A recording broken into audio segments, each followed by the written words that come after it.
You want one word? An Amiga? Right on. Amazing Amiga, that's it. I was going to say awesome, but that sounds like a cartoon. Radical, and it's certainly a radical machine. Awesome. One word? Amiga. Friend. You know, I mean, that's what it means. The Amiga has always belonged to the dreamers. It was invented by an eclectic band of individuals led by Jay Miner, a group that became close friends with an active sense of humor, an overactive work ethic, and an almost childlike enthusiasm. They set out to make their dream computer, one they'd like to use themselves, real cool, real fast, with lots of power and lots of whizzy demos. The team was brilliant, creative. Without a thought, they abandoned the stodgy conventions that said computers are computers and toys are toys. And whether you believe the Amiga is a game machine or a business machine, there's no denying that the combination of power and graphics was a revolution in computing. Only now are the other computers beginning to meet the standards that the Amiga inventors set almost 10 years ago.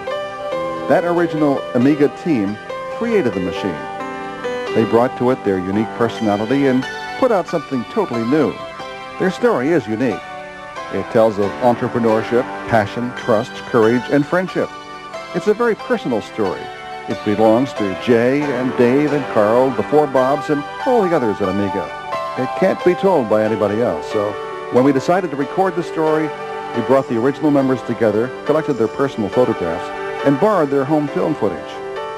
Here, in their own words, is the story of the making of the Amiga.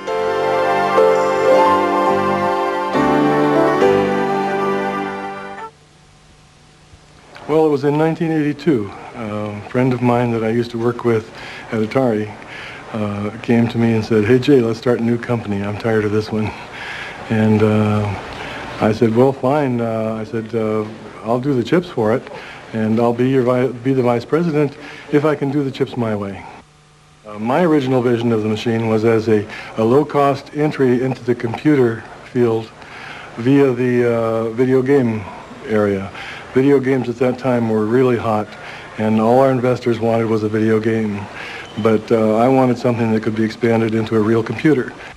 We got a vice president out from back east called Dave Morse, a president rather, called Dave Morse, who was vice president of Tonka Toys, came out to be our president, and started a little company over on Scott Boulevard in Santa Clara called High Toro. And High Toro later got its name changed to Amiga Corporation. High Toro. High Toro, which is interesting. High meaning big, great, grand. I Toro meaning bull. First thing I thought of when I saw that name was lawnmowers. And so I think that when they talked to other people about it, they got the same impression too, that it was a lawnmower company. So they changed it. And Amiga Corporation was what it was when I joined. And Amiga was, they chose the name Amiga because they were looking for something that meant friend or friendly. But in Silicon Valley, there is an extremely high concentration of computer companies, and there's a lot of spying that goes on all the time, and people trying to take ideas from other people and trying to outdo one another. And so it's really important to conceal what you're doing and to, at least to not broadcast around the things that you're working on, especially with the project that we're working on, with the ideas that we had. We thought that we had a gold mine in our hands and that we were going to be able to do something really major with this idea. So we had to hide it as much as we could for as long as we could. And so they set the company up to the real world to look as if it was High Toro and then Amiga Computer, a company that made game peripherals. And the industry said, "What's that new company over there on Scott Avenue?" And they went and they looked with their binoculars in the window and they saw, "Oh, joysticks, no problem, okay." When I first interviewed at Amiga, it was very interesting. I was there to do a game machine. I got hired to work on, the next greatest game machine that's going to be the greatest thing. And I'm talking with everyone, and I interviewed with everyone, and I talked with the hardware guys, and I talked with them, and I'm talking with Dave Morse, and he's giving me the spiel, you know, oh, the next greatest machine, and oh, it's going to be wonderful, take the game industry by storm. And then I made my way back to Jay's office, and I'm talking with him to get a feel for the real, you know, what the hardware's really like and stuff like that. And he's got a whiteboard behind him while we're talking, and it's, you know, RAM and CPU and stuff like that. But there's this one little box that comes off in the corner that has KBD PRT on it. It's a keyboard port on a game machine? There's this other little box down here, EXT, DRV, external drive on a game machine? So I go back, I talk to Morris and say, game machine, right? Game machine, yeah, game machine. I go, Jay, game machine? He says, yeah, game machine, game machine. I was the first software guy that Bob Pariseau hired, and when I was hired as manager of entertainment software because I'd worked in the video game business. And I soon found out there are not a lot of starving startup companies that want to put aside all their other projects and work on a vaporware computer, which it totally was back then. And plus also I found out I'd much rather hack code than you know, try to get other people to hack code. I was hired as the manager of operating systems, and the day I got there, actually, the day I was interviewed there, Bob Pariseau said to me, well, if you come here, you can design whatever operating system you want. I said, I'll do a multitasking operating system. So that's why I went to work at Amiga, was the multitasking operating system. First, when I had my first interview, I had talked to the recruiter and she set up an interview. And, but I accidentally blew it off because I forgot all about it. I went to an HP beer bust, which was important too. But I looked at my watch at 7 o'clock and I go, oh my gosh, I just missed an interview that I was really looking forward to go to. So the next day I called them up and said, well, gee, I'm real sorry. Can I have another interview? Can we schedule another time? And they said, oh, sure, fine, just come on down whenever you can. And so I knew that there was a pretty good atmosphere there when that happened. I'm interviewing with Gary McCoy, for whom I was supposed to work. And he takes me back into the software lab where everybody is all over everybody else. And I guess you guys were really used to giving demos to venture capital people and such. So I come through with Gary, and the talking heads are on, and I'm awestruck. I'm watching this thing. But it was very loud in there. Very loud and very warm. I mean, if it wasn't the voice, there were the fans in the background. And so I'm watching this, and Gary's getting very frustrated because he was proud of what we were seeing. And finally just exploded. Knock it off, he screams. And I was trying to calm him down. I'm interviewing from a job and pissing everybody off. So he says, I said, don't worry, Gary. I can understand. I can lip read. And so after the demo, Sam comes up to me and says, really? Could you read the lip? And I looked at him and I said, well, how close was it? Was it pretty close? I was joking not to make Gary, but I thought, this is perfect. This is the best company to work for. He wanted to read the lip. He was really working on that. Well, now that Jay is here, I can tell the story in front of Jay, so he can agree that, in fact, it's true. Everybody seems to think Jay is the father of the Amiga. And when you look at Jay and the real father of the Amiga... Is this on my badge? Yes, it's right on his badge. Even they made the same mistake. It's quite natural. One magazine back in the Amiga days got it right, but everybody laughed at it like it was some sort of a joke, but it was actually the truth. Jay was holding Mitchie in his arms. Right next to Mitchie it said the father of the Amiga, and up here it said Jay. And yeah, this is Jay. This is the father of the Amiga. We knew inside that this was a true story because we're sitting there at our desk designing stuff, and Jay, who sat in front of us, was sitting at his desk designing stuff. He'd get to some spot where he wasn't sure. Well, do I put this gate here? And he thinks about it and see, draw a gate. And he'd look down at Mitchie. And Mitchie would go, and so he'd erase it. And he'd draw another gate. And he'd look down at Mitchie. Mitchie would go, and so then he would put that gate in. We know because we were there. Mitchie did the Amiga. Jay, Jay did the drawing. It's all right. It's okay. But I wanted you to be here so that you could not shoot me. Allowing people to be different is terribly important. This guy would come to work in these huge, fuzzy bathroom slippers. Or bare feet. Michael Plotnick would come to work in purple sweatpants. We could go on and on and on this way. I came to work with my dog, you know. Everybody had something that they wanted to do. And who cares, as long as you get the work done. There was magic. I can't describe it. From the day I walked in and I saw that demo and I saw everybody contributing, cooperating, always a smile, always a smile, always the optimistic attitude and care for somebody else's happiness and participation and success. One person was not going to let somebody else fail because that would mean the failure of the whole project. We were trying to find people that had fire, that had a spirit, that had a dream that they were trying to accomplish. Carl Sassenrath, the guy that did the exec for the machine, he, you know, was his lifelong dream to do a multitasking operating system that would be a work of art, that would be a thing of beauty. Dale Luck, you know, the guy that did the graphics, this was, you know, his undying dream since he was in college to do this incredible graphic stuff. And we were looking for people with that kind of passion, that kind of spirit, you know. And more than anything else, the thing that we were looking for was someone that was for people who were trying to make a mark on the world, not just in the industry, but on the world in general. We're trying to get some, you know, we're trying to look for people that really wanted to make a statement, that really wanted to do an incredibly great thing, not someone who was just looking for a job.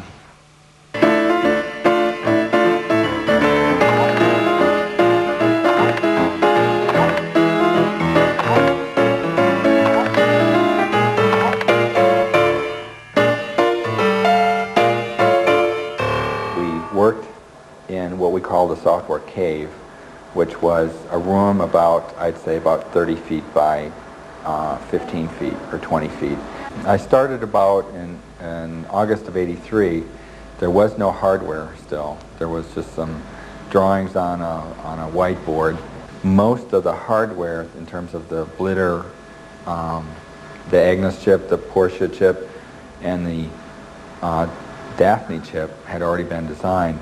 Now those Daphne and Porsche you probably may not have heard of, but those were earlier versions of the Denise and Paula chip. We had the board all laid out and everything, and all the architecture based on 512K RAM. Commodore came around and said, "Can't you make a 256K RAM? 512K RAM is so expensive today." I said, "Look, RAM is going to come down."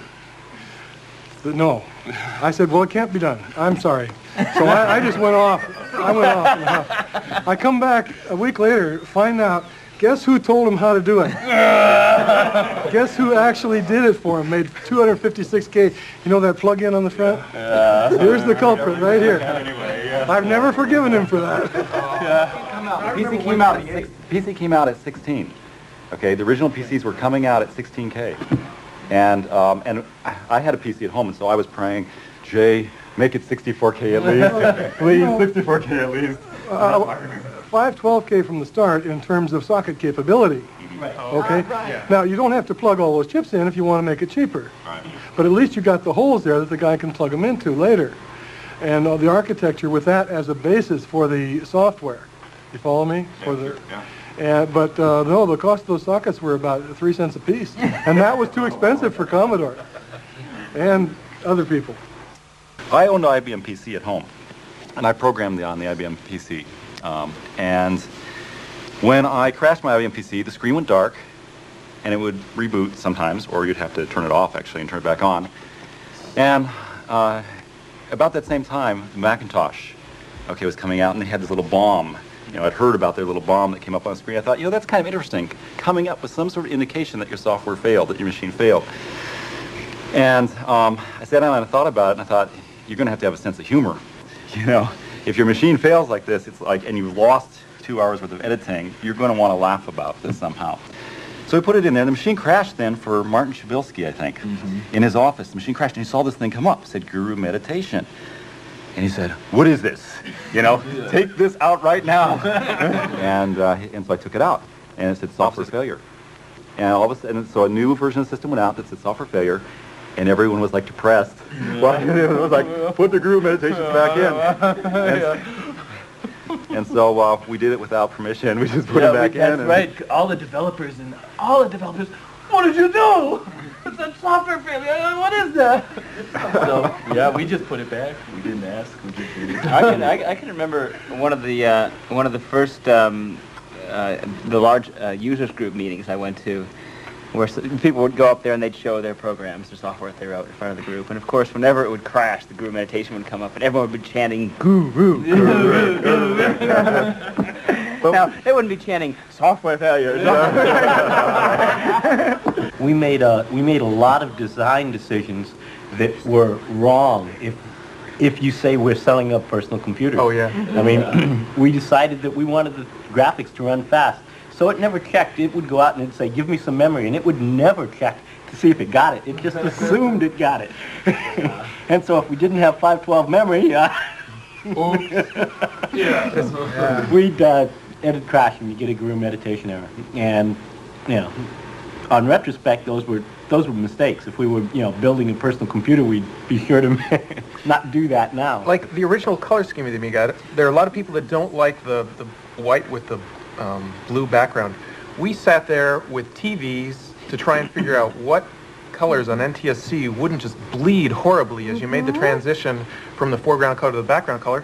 And it turns out those colors work great. Well, I had 3 monitors on my desk so I could check everything. I had the Sony we used because it had crisp graphics. I had a TV so that we'd see how badly it blurred. And I had that IBM 2-color thing just so we could see how badly it looked in 2 colors. Do you remember some of the cheesy TVs we had? No. Joe Schlag TV Company. We went out and literally, we needed to test how the video would look on television, so we went out and we bought 10 televisions. And we went into this video store, I think it was the Good Guys or somebody, and we said, "We want your worst TV." The guy sort of looks at us and he says, "Well, okay, these guys don't really want the worst TV." And they say, "We've got this great TV on sale. It's $279. And we say, "No, you don't understand. I don't want a good TV on sale. I want the worst TV set you got in the store." And he sort of looks at us and says, "Well, this one's $375, and it's terrible. Great, we'll take it." Wait, I should tell a Rob story. Rob Peck was my roommate, and this was a guy. He had an excellent talent. Rob Peck's talent was he could go into an engineer, get 5 minutes of explanation, and write a technical manual that was good. He took so much abuse from us during those so much abuse. Get out of my office right now. I remember when you were writing Graphicraft and Rob and we were putting together the manual, but the program hasn't been written yet. And then I had to turn around and make the program look exactly like those pictures. A third-party vendor was doing this painting program they were going to call Graphicraft, and it was coming out pretty bad. And the only reasonable solution was to get someone who was going to be able to do it right. But you couldn't go find another company. You couldn't get, and there was all kinds of things got in the way with getting the job done. So Archie just did it. He went into his room and he did it. It was after 3 weeks of writing Intuition. He closed the door. The door opened once. I remember it. The door opened once. The door closed. And all those chicken bones came out. And it came out. He came into my office and he said, "How do message ports work?" So we went into a conference room. I explained message ports. He went back to his room. He closed the door. And like a week and a half later, he opened the door, and Intuition was done. And then there was Graphicraft, and it was like the next week it was Graphicraft. Closed the door, and then 3 weeks later, he opened the door, and Graphicraft was running, and you could use it.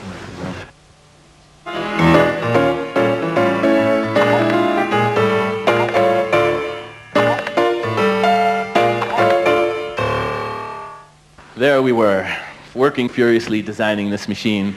Software guys with absolutely no hardware whatsoever to develop on. The hardware guys working like maniacs trying to get the hardware to work, failing miserably. The software guys were filled with glee. Because we got to take vacations, We're sitting out in the back, smoking cigarettes, enjoying ourselves, and no, I'm just kidding. We, in the software group, actually, were not willing to wait around for the hardware to come together, so we spent a lot of time pretending that we had hardware. And The way that we did that most often was to create little pieces of software that emulated the way the hardware would work, emulated the way those 3 custom chips would work. And it was starting to get real important for all of this stuff to come together well, because this is now getting on to the end of 1983, and we were starting to run out of money. It was starting to get pretty tight with money, and it became really apparent to us that we had to make a major showing of the stuff that we had done so far at the January CES show. 2 weeks before CES, we're getting ready to bring it in. Dale has worked out this stuff for line draw. There's no line draw in the hardware. And the other guys and the software guys saying, come on, Dave, you can do it. Put line draw in the hardware. What are you, nuts? There's 2 weeks before. These things break every time we breathe. You can't turn lights on and off. Some wire falls off the pin. You want me to change the design, rewire it. All these guys are going to go put line. You're out of your minds. No way. Bob Pariseau comes in and says, yeah, Dave, we have to have it, and jokingly grabs my arm. Mitchie, this nice little dog, this dog that I have not even pretended to like, leaps to my defense. Here, Pariseau was grabbing my arm, twisting it. Come on, Dave, you can do line draw. Mitchie jumps up, attacks poor Pariseau. What could I do? I did line draw. I had no choice. Mitchie came and saved me from a fate worse than death. And yep, so we did it. We squeezed and we ran and we screamed. And hours before CES in the middle of the night, you and Dale are in there writing code and stuff. And they were sitting in Chicago working under the bench. So the hardware first came together about 9-10 days before the show. And the hardware guy said, here you go. Okay. So here's what they delivered to us. Most of you probably know that inside the Amiga are 3 high-performance chips. And the first pass at designing the hardware for the chips was, of course, not to actually do the chips, but to create something in hardware that performed like the chips would perform one day. This is actually an illustration of the Agnes chip. This is the real one, by the way. This is the one that we first had, the first one that came together. And I think there's eight breadboards on there. And each one of those boards had about 250 chips. So, you know, times 8, lots of chips. Unfortunately, lots of things can go wrong with lots of chips. And there were 3 of these, one for each of the chips. There was also a 4th one that was the breadboard itself. The whole machine also, by the way, was called Lorraine. Lorraine was our code name for what we were working on. Lorraine was the name of the president's wife, too. And at first, she was honored to have the machine named after her. She came in during those 9 days between when we got the hardware and CES, and she heard the things we were saying about Lorraine. Then she wasn't quite so honored. All the while that we were working, we had hardware guys that were constantly on call. Here, for instance, is a picture of one of them. They were there the entire time that we were there. There was always some hardware guys there. The software guys came and went. Dale Luck and I, in particular, worked there almost the entire time.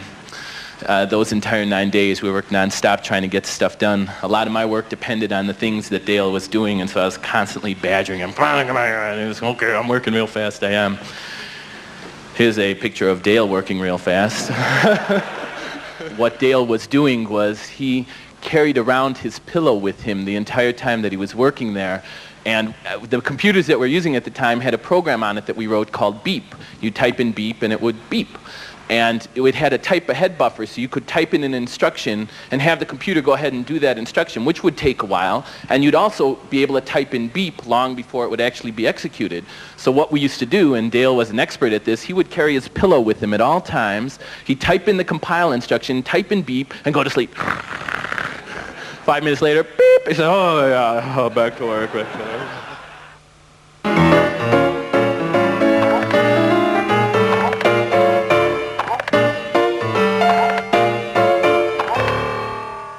So, back to CES. This was our booth. They had on the right-hand side this little tiny part with, you know, games around the outside and joysticks and stuff. And over here on the left, they had this massive, huge area with no windows and no way to know what's going on inside of it, and one door with this enormous burly guy that said, yeah, what do you want? You know, anytime you wanted to come in, anytime we wanted to take anyone back there, we had to bribe the guy $50 to let us in, you know. Okay, go ahead, okay, go ahead. And inside that back room is where we showed the Amiga. The entire day of the show, we would bring people in one after another, and it was a great experience. And if you'll pardon my grammar, during the entire CES show, the one most oft-repeated comment that we heard was, "Oh, shit."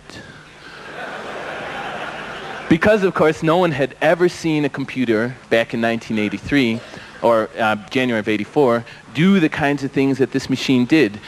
Here's a picture in the middle of the demonstration at CES. This is Bob Pariseau, who was the original Amiga evangelist, and boy, he used to do a song and dance that you wouldn't believe. The guy was incredible. Sitting next to him is Glenn Keller, one of the great hardware whizzes of the project, and it may look like that he's assisting Bob Pariseau at the demo, and Bob Pariseau is rolling merrily along, but in truth, the hardware just died.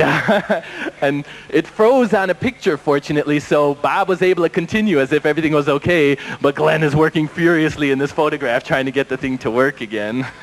At CES, we'd always have the same failure every time. The same set of chips would blow up, and I knew which chips were. Glenn pointed them out the first time, said, these are the chips that always blow up, Dave, every time we had this little static problem. Jay thought we were brilliant. The system would go down. Yeah, we'll go look at it.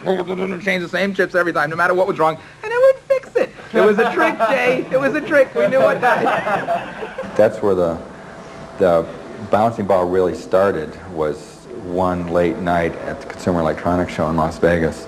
And but around 11 or 12 o'clock, I guess pretty much it was over. People were going to go back to their rooms, but RJ and I decided we had a few things we wanted to do back at the convention center where CES was.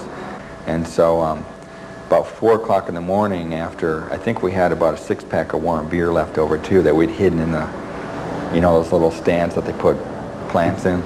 And I finally got it to where I thought it was reasonable, and I fell asleep. And about 8 o'clock in the morning, we got woke up by the guys coming back in to the booth, and they're like, their mouths were dropping, and they're going to go out and bring all the potential customers back in and say, look what this can do now. Later on, we finally did. We added some stuff that were desperately needed for the next CES show, and we added the horizontal so that it would bounce left to right besides just up and down. And one thing that it desperately needed was the sound. I envisioned something that was like boom, boom, like something really big and ominous, and it was going to blow your socks off.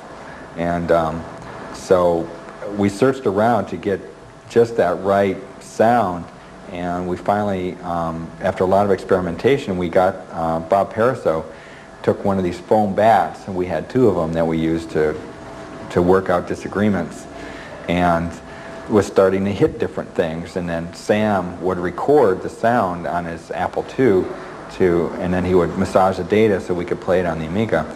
And we finally came up with a perfect sound, which was Bob hitting an aluminum garage door, you know, one of those garage doors that goes up and down, and Sam on the other side with his microphone digitizing the sound that was reverberating through the garage.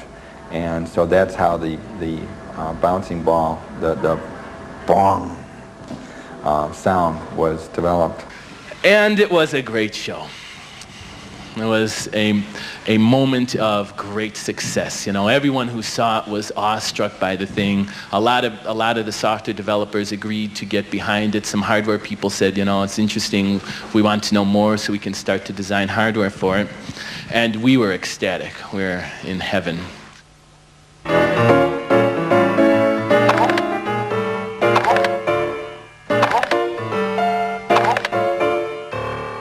We did really well at the CES, and everyone was still working together. We still had that great passion, that great sense of pulling together as a team to get everything done, but it started to feel in the air as if it was going to go bad, because there was just less and less money all the time. It was getting harder and harder.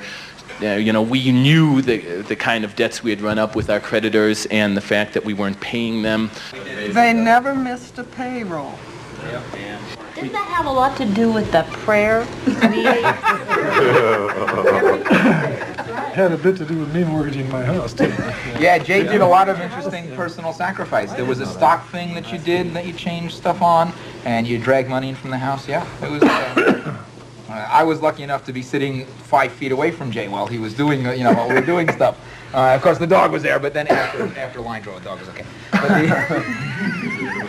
But yeah, poor Jay on the phone. Well, okay, did I get a 1/4%? You know, and it was, yeah, it was a tough time, Jay. Thanks. No. Well, I wouldn't have normally done that for a company, except it was my company, and I knew the product was, you know, I knew the product was solid concept, and we were so far ahead of everybody else at that time in terms of a really usable computer. So then came Atari, and Atari said that they would make a deal to buy the company from us, and they. You know, they knew that we were real tight for cash, so they made a deal with us where they would advance us $500,000 to make our immediate payments. What we owed immediately. There was a payroll they do the next day that this whole thing came down, and then we would have 1 month to negotiate with them to come to a deal for them to buy the Amiga. And so Atari came in and they said, okay, we'll give you $1 a share for your Amiga stock. And we said, $1 a share? God, in our wildest dreams, we had thought $50 a share, you know, $75 a share. We're going to be rich. It's going to be great. God. $1 a share was ridiculously low. So Dave Morse said, you know, $1 a share is ridiculously low. And the Atari guy said, okay, how about 85 cents a share? So wait, at Harvard they told me you go up, I go down, you know, and the truth was that Atari knew the condition that we were in, and Atari was not interested in buying us. Atari was interested, for reasons of its own, in buying just the machine. They didn't want to buy the group, they wanted to just get the technology. Now we're down to the last few days before the end of the end of the agreement, where we either have to come up with the bread for Atari, or they would get the company. And then the phone rang, and it was Commodore calling, and Commodore said, "Well, we can make you a much better deal than that, you know." So they send out their plane, and Dave Morse hops in the plane, and he flies out to Westchester, Pennsylvania, or New York, or wherever it was, and what follows then are 3.5 days of intense negotiations where, you know, they're hammering out one detail after another. What's going to happen? Dave's interested in the people. Oh, this and that and the other thing. And they go back and forth, and they're trying to get everything worked out so that, you know, the deals are just right. And you know, you don't cut a deal like this in 3 days without working well into the night. And here it is, the last night, and these guys, 3 o'clock in the morning, and they're like, what are we going to do? And they're dancing, you know, to keep themselves awake. Keep going here, and it's the last minute, and there's the Jets out in the parking lot with its, you know, revved up against its brakes, and, you know, everyone's around the table, and they say to Morris, they say, $4 a share. That's our final offer. You're out of time. You can either accept it or, you know, not, and go with Atari. And he says, I don't know. Let me check with my people. He goes, gives Jay a call. He says, $4. Jay says, well, it's not 50, but, you know, it's $4 is okay. If you think it's right, go with it. And he calls up, you know, the other guy's the VP of marketing, the VP of sales. What do you think? Well, you know, it's not what we had in mind, but it's better than zero. I'll go with it. And everyone said, okay. So he went back to the table and he sat down. He said, sorry, my people say $4 is not enough. I'm going to have to decline your offer.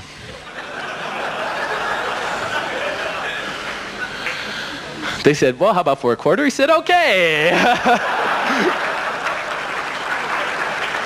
I don't know about you guys, but I would not have the nerve to look down a barrel of a gun like that. So they write him out a check for $500,000. He hops in the jet. He flies back to Atari headquarters. He walks in the front door. The lawyers are big fat lawyers with their huge cigars. Morse, yeah, glad to see you. Come on in. We got some papers for you. He takes that check. He slams it down on the table. He says, "See you, boys. I got a plane to catch." Yeah. God. Oh. And all of a sudden there was Commodore and there was money. Yeah. And then there was a big building and the blueprints. Remember the blueprints? Yeah. Like, this is how we're going to do the offices. And like, how do you want to do software? How do you want to do hardware? That was Los Gatos building. And, we went back to Commodore to negotiate the future of the machine and the closure of the deal. And Dave Morse told me, "Don't insist on an expansion port." I says, "But Dave, we've got to have an expansion port." You know, who's going to buy a computer that you can't expand? Right. And I insisted, you know. Dave said, "Well, you know, we're liable to not close the deal, and you're liable to lose your job." And all right. That's the way it is. We're glad you did. Commodore gave in and said, "Okay, expansion port." There'd be no Amiga today if it weren't for that. Right. I think so, too. So the getting of the machine to slide from a game machine into a business machine happened relatively effortlessly, like I was saying, for two reasons. First of all, because the hardware guys were smart all along, and second of all, because the base of the operating system was designed such that it could do that. All right, we had a multitasking, library, device, interrupt-driven, preemptive, priority-based operating system in a game machine. So how did it happen? I mean, where did that come from? I mean, I know where it came from for me. I joined the company because it was a dream that I wanted to chase.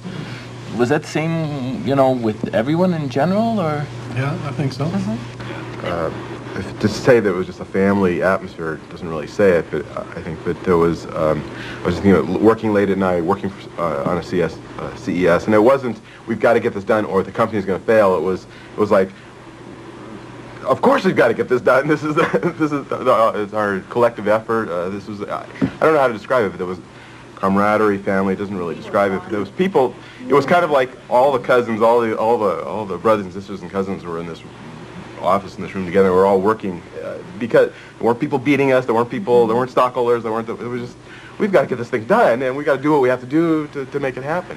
there was the dream of the machine, and there was the dream of the company. And the dream of the company was, when we went to work there, we were offered stock of the company.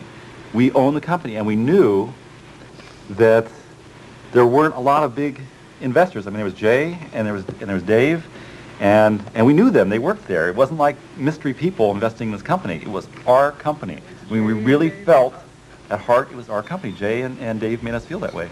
But you know, I've heard a lot of people say interesting things here. Howard's trying to find a word to describe it. You're talking about the group here and stuff like that. For the first few years after Amiga, you probably know I spoke a lot and told the story of the early days of the Amiga a lot, and invariably by the time I'd get, you know, I'm running out of time, I got to kind of wrap things up here, I'd get to talking about what it really meant from my own perspective, what we were trying to do, what it really meant to us. And I would always end up feeling sappy, you know, like, because I mean, like, you know, how it's unreasonable to talk about a business as, you know, we weren't just friends, we were friends, and we weren't just doing a job or creating a machine, we were chasing a dream.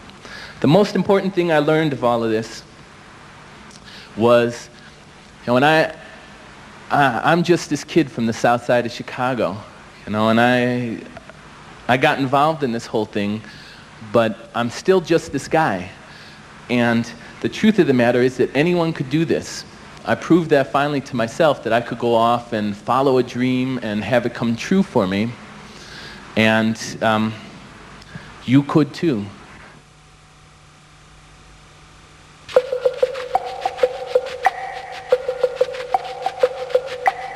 Yeah, this is a good one. Because again, we're coming up to CES, and it's last minute. Everyone's racing like mad to get their demos done, and Paraso's, you know, being the correct boss. Okay, it's time. We got to go now. It's time to pack up the equipment. And the software guys, no, wait, one more change, and they're unplugging our keyboards, and we're walking out the door. You know, so try to program. And they left us like an hour and a half before the flight, and you know, we're all looking at each other with these big blurry eyes. Well, what do we do now? I don't know. Well, maybe we ought to go home and pack. Oh, yeah, good idea. So I went home to pack, and I'm gonna get, you know, I figure just throw some clean clothes in a bag and fold it up. It'll take me an hour or something. And I get home, and there's no clean clothes anywhere in that place. There's just this lumps of stuff. Well, okay, I'll just pack it like this. I'll wash it in Vegas. Okay, that's fine. And okay. Now I got a half hour to kill before I'm supposed to go to the airport. And I'm looking around. I look at the bed. It's, man, I'm so exhausted. Just a little rest. I won't fall asleep. Just a little rest. So my whole body said, yeah, that's a good idea. But the brain said, no, don't do it. So I didn't do it. I went into my kitchen and I found the stiffest upright back chair to sit in so that I wouldn't fall asleep. And it was only the fact that I started to asphyxiate that I woke up. I woke up, I was already late for the plane. And this is the whole Amiga crew, all of us going to big CES, you know, the company's hinging on this. And I'm late for this damn plane. And the plane was already supposed to have taken off by the time I left my house. And I lived like 15 minutes from the airport. And due to distortions in Einsteinian time-space continuum, I drove so fast that I got there before I left my home. But it was too late. I got to the plane. The plane was already gone. It was there. It had pulled back, and they pulled the ladder back and all this stuff. But the door was closed, but it was not moving. It was sitting right there. And so I'm begging at the counter, please, my God, please, let me get me on that plane. You know, no, too late. Sorry, it's closed. And I'm finding every official. Come on, please. No, sorry. And then I found this person, a woman, wearing the orange jumpsuits of the airport, and she's got a walkie-talkie. I'll take you on a date as soon as I get back if you can get me on that plane. I'll take you to a movie, anything you want, any dinner, any restaurant. She said, well, what kind of food do you like? I don't care. And she's like, no, I don't know. And finally, no, man, I got some little disturbance here. Okay, I understand. All right, so they finally let me. So they pull the gate up and they open the door and I climb up the ladder and I get into the plane, and all over on this side, back in the passenger compartment, this whole contingent of Amiga people, yes, he made it, all right!